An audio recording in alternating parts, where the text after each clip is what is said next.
Good morning, children. Welcome to the math class. There are two ways to find a square root by using calculator and manually. In manually also, we can solve the sum by using prime factorization method or by long division method. In the prime factorization method, you know that you have to find the prime numbers and then take one pair of it. Now, long division method, the name sounds long, but if you follow the steps given in the video, it will be very easy for you.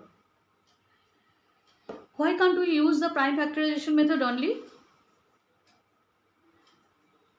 To reduce the prime factors, the chance of going wrong in very very large numbers. Hence, the prime factors are useful only for small numbers, and for the large numbers, we have to use long division method.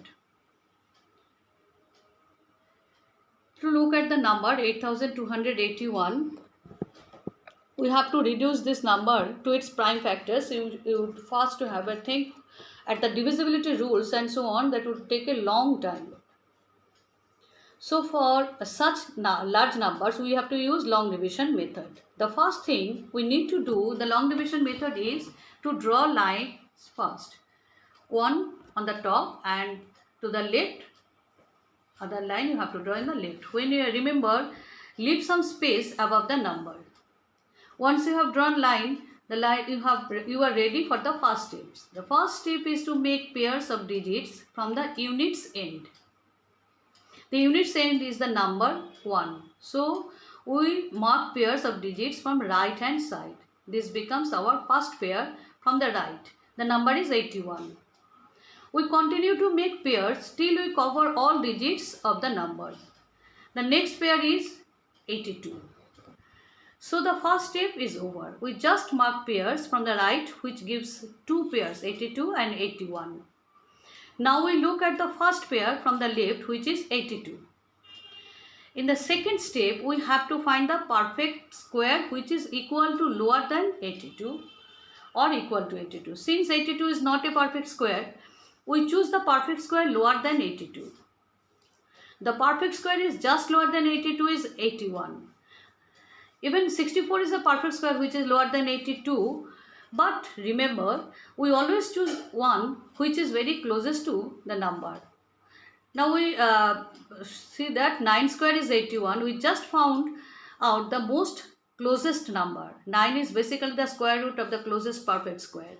We write the number 9 here to the left of the number.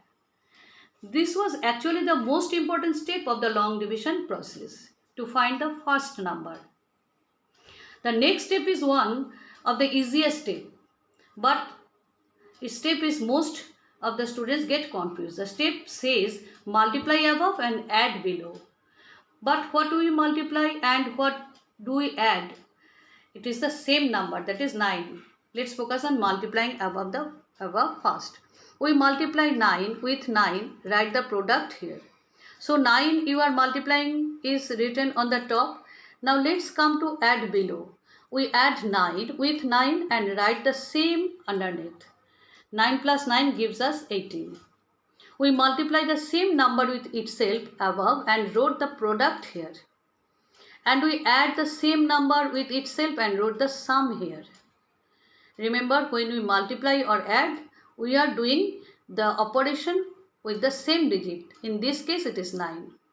So we have completed 3 steps. First, we found the pairs from the right. Second, we found the perfect square and wrote a square root here. Third, the multiplied above and below. You could see that the left some space is left for some other number. The space is kept for the number.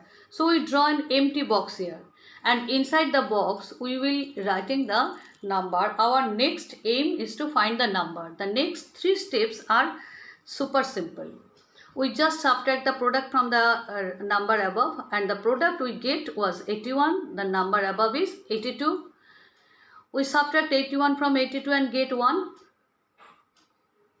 And then we get the next pair down. The next pair is 81.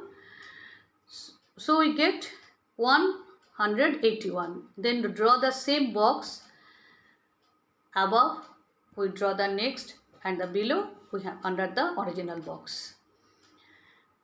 The digits contains each of these boxes same number. The next steps according to me is the most interesting steps of the long division method. We use trial and error to find the digit in the box. We look for the product of two numbers which gives us 181.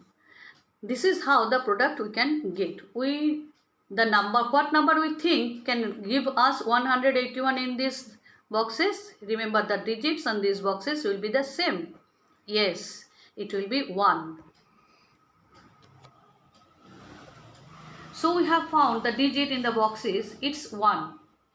After finding the digits, we go back to the third step and follow the same procedure, multiply above. So we have written 1 and 1 in the two boxes and get the product of 181. Add 1 to 181 and we get 182. Then we subtract the product from the number above it. So we subtract 181 from 181 and we get a 0. The moment we get a 0, here there are no more pairs left. We have done. But wait, where is the square root of 8281? It will be the number we got on the top, that is 91. The square root of 8281 is 91. Thank you, students.